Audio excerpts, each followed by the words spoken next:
ਅੱਜ मैं तुहानू ये दसना चाहना वा ਜਿਹੜੇ सियासी लीडर ने अजकल के फैसले कि करते हैं। तवज्जो फरमायो, बड़े मजे की बात है। एक पिंड का वाकया है कि उत्थे एक आदमी ने किसी की मोटरसाइकिल चोरी कर ली। जिन्हों की गड्डी चोरी हुई उन्होंने 2-3 दिन बड़ी कोशिश की, लेकिन मोटरसाइकिल मिली नहीं तो चोर भी ना लभा। आखिरकार इंज होया कि 2 हफ्तियां बाद चोर साहब फड़ करते।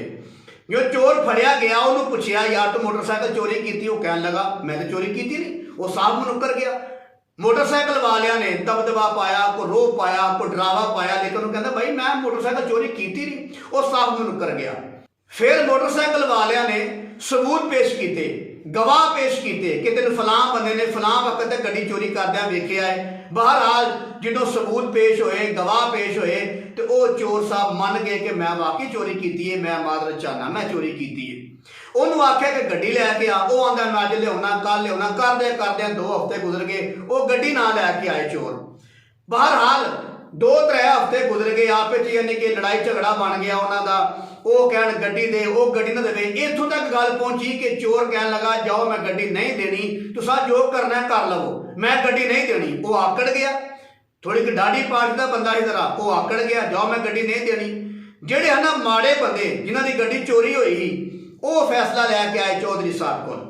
गड्डी वालियां दे भी कोई 5-6 बंदे आए, और जो चोर ही ओदी पार्टी के भी कोई 5-6 बंदे आए, तो चौधरी साहब के कोल बह गए आके। और सियासी चौधरी साहब हैं। मैं अज ये दसना चाहना कि सियासी लोग फैसले कि करते हैं। पहला चौधरी होंगे सन, तकरीबन बहुत घट सियासत करते सन, बहुत घट पराए नाम। लेकिन अजकल चौधरी माशाअल्लाह हुंदा ही होवे जिहड़ा बेहतरीन सियासत जानता होवे। लिहाजा दोवें पार्टियां चौधरी साहब के कोल आके बह गई। जिन्हों की गड्डी चोरी हुई वो भी 5-6 बंदे आ गए, जिन्हों का चोर सी जिन्हों ने बंदे चोरी की सी वो भी 5-6 बंदे आके बह गए। हुण तवज्जो फरमाया, मजे की बात आई है। हुण देखो कि चौधरी साहब और सियासी लीडर साहब ने फैसला किंज करन लगे। सियासी लीडर साहब पहला ये वेंदे ने कि जिस बंदे ने गड्डी चोरी की है ये वोट किन्ने ने। वो वेंदा कि ये वोट तो कोई 35-40 ने। उस तो बाद ध्यान मारता है सियासी लीडर जिहड़ा है कि जिन्हों की गड्डी चोरी हुई है उन्होंने पिछे वोट किन्ने ने। वो वेंदा ये वोट कोई 4-5 ने। फिर वह ज़हन काम करता है कि अगर मैं चोर के खिलाफ मुकदमा करा, चोर के खिलाफ गल्लां करा, तू चोर है, तू गलत किया है, तेनों थाने खड़ांगे, तेनों सजा मिलनी चाहिए, तेनों जुत्तियां मारांगे, तेरी बिस्ती होनी चाहिए, तू गलत किया है। अगर वो कुछ छतरौल करिए, बिस्ती करांगे चोर की, तो वो पार्टी के कम से कम को 35-40 वोट ने। मेरे तो वोट तो आया हो जाने ने। और अगर जिन्हों की चोरी हुई है अगर उन्होंने हक से फैसला ना करिए, अगर जो 4-5 बंदे ने तो वह भी नाराज हो जाएंगे। जिन्हों की गड्डी है उन्होंने हक से फैसला ना करिए, उन्होंने मदद ना करिए, उन्होंने हमदर्दी और हौसला अफजाई ना करिए तो वह भी नाराज हो जाएंगे। लिहाजा जो सियासी लीडर वे देखो फैसला कर लगा। उन्हें फैसला कुरान और हदीस का नहीं करना, उन्हें फैसला इस्लामी नहीं करना, उन्हें फैसला अल्लाह रसूल की रज़ा वाला नहीं करना। उन्हें फैसला वो करना है कि जेडे मेरे वोट ने वो खराब ना हो। उन्हें अपने वोटां नूं वेखना है, उन्हें कुरान नूं नहीं वेखना, हदीस नूं नहीं वेखना, इजमाई उम्मत नूं नहीं वेखना, इस्लाम दीन नूं नहीं वेखना। उन्हें अगर वेखना है तो अपने वोटां नूं वेखना है कि मेरे बहुते वोट किधर ने।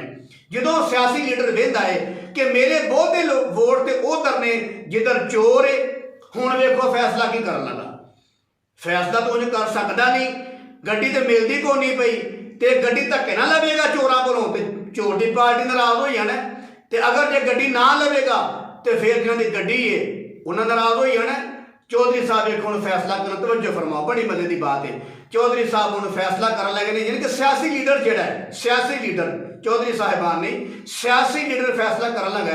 चौधरी साहब कह लगे भाई दोवी पार्टियां साढ़े वास्ते काबिल इज्जत हो, काबिल एहतराम हो, साढ़े भाई हो, बड़ा प्रोटोकॉल देन लगा ताकि दोवी जमातों का फैसला भी हो तो नाराज भी कोई ना हो। हुण फैसला की होने लगा, तवज्जो फरमाओ, मजे की बात होना है। सियासी लीडर का फैसला कर लगे ने यार दोवी पार्टियां नाराज ना हो तो गड्डी अद्धी कर लवो।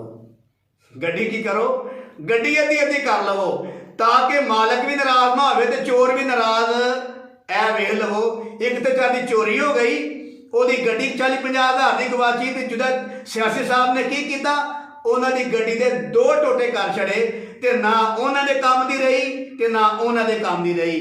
एक तो यह वेख लो सियासी लोग फैसला इंज करते हैं ਉਹਦੀ ਗੱਡੀ ਮੇਲ ਤੇ ਗਈ, ਲੇਕਿਨ ਸਿਆਸੀ ਲੀਡਰ ਸਾਹਿਬ ਨੇ ਉਹਦੇ ਟੋਟੇ ਕਰ ਛੜੇ। ਨਾ ਮਾਲਕਾਂ ਦੇ ਕੰਮ ਆਈ ਤੇ ਨਾ ਚੋਰਾਂ ਦੇ ਕੰਮ ਆਈ। ਸਿਰਫ ਕਿਸ ਵਾਸਤੇ? ਆਪਣਾ ਵੋਟ ਰੱਖਣ ਵਾਸਤੇ ਗੱਡੀ ਦੇ ਟੋਟੇ ਕਰ ਛੜੇ। ਤੇ ਲਿਹਾਜ਼ਾ ਮੇਰੇ ਅਜ਼ੀਜ਼ ਭਾਈਓ, ਕਿ ਸਾਡੇ ਭੈਣਾਂ ਭਰਾਵਾਂ ਦੇ ਇਹ ਟੋਟੇ ਕਰ ਛੱਡਦੇ ਨੇ, ਰਿਸ਼ਤੇਦਾਰੀਆਂ ਦੇ ਟੋਟੇ ਕਰ ਛੱਡਦੇ ਨੇ, ਕੁੰਬਿਆਂ ਕਬੀਲਿਆਂ ਦੇ ਟੋਟੇ ਕਰ ਛੱਡਦੇ ਨੇ, ਵੱਢ ਛੱਡਦੇ ਨੇ, ਭੈਣਾਂ ਭਰਾਵਾਂ ਦੇ ਟੋਟੇ ਕਰ ਛੱਡਦੇ ਨੇ, ਔਰ ਦੋਸਤਾਂ ਦੇ ਟੋਟੇ ਹੋ ਜਾਂਦੇ ਨੇ। ਕਬੀਲੇ, ਬਰਾਦਰੀਆਂ, ਮਹੱਲੇਦਾਰੀ, ਇਸਲਾਮ ਦੁਆ ਟੁੱਟ ਜਾਂਦੀ ਏ। ਉਹ ਜਿਵੇਂ ਗੱਡੀ ਦੇ ਦੋ ਟੋਟੇ ਕਰ ਛੜੇ ਹਨ, ਇੰਜ ਹੀ ਇਹਨਾਂ ਦੇ ਨਾਲ ਲੱਗ ਕੇ ਟੁਰੀਏ ਨਾ ਦਈਏ ਤੇ ਇਹ ਬੰਦੇ ਦੇ ਟੋਟੇ ਕਰ ਛੱਡਦੇ ਨੇ। ਲਿਹਾਜ਼ਾ ਮੇਰੇ ਅਜ਼ੀਜ਼ ਭਾਈ, ਇਹ ਮੈਂ ਤਾਂ ਮਿਸਾਲ ਦਿੱਤੀ ਏ ਕਿ ਅੱਜ ਕੱਲ੍ਹ ਦੇ ਜਿਹੜੇ ਸਿਆਸੀ ਲੋਕ ਨੇ ਉਹ ਫੈਸਲੇ ਇੰਜ ਕਰਦੇ ਨੇ। ਲਿਹਾਜ਼ਾ ਅਸੀਂ ਅਗਰ ਚਾਹੁੰਦੇ ਹਾਂ ਆਪਣੇ ਭਰਾਵਾਂ ਦੇ, ਰਿਸ਼ਤੇਦਾਰਾਂ ਦੇ, ਬਰਾਦਰੀਆਂ ਦੇ, ਕੁੰਬੇ ਕਬੀਲੇ ਦੇ ਟੋਟੇ ਨਾ ਹੋਣ ਤੇ ਇਹਨਾਂ ਲੋਕਾਂ ਕੋਲੋਂ ਬਚ ਜਾਓ। ਤੇ ਮੇਰੀ ਦਿਲੀ ਦੁਆ ਹੈ ਕਿ ਅੱਲਾਹ ਤਾਲਾ ਸਾਡੇ ਮੁਸਲਮਾਨਾਂ ਦੇ ਵਿੱਚ ਇਤਫਾਕ, ਇਤਿਹਾਦ ਔਰ ਮੁਹੱਬਤ ਨਸੀਬ ਫਰਮਾਏ ਔਰ ਸਾਨੂੰ ਟੁੱਟਣ ਤੋਂ ਬਚਾਏ। ਲਿਹਾਜ਼ਾ ਅੱਲਾਹ ਪਾਕ ਸਾਨੂੰ ਸਹੀ ਕੁਰਾਨ और सुन्नत के मुताबिक, इस्लामी तरीके के मुताबिक इंसाफ करवाने की तौफीक नसीब फरमाए।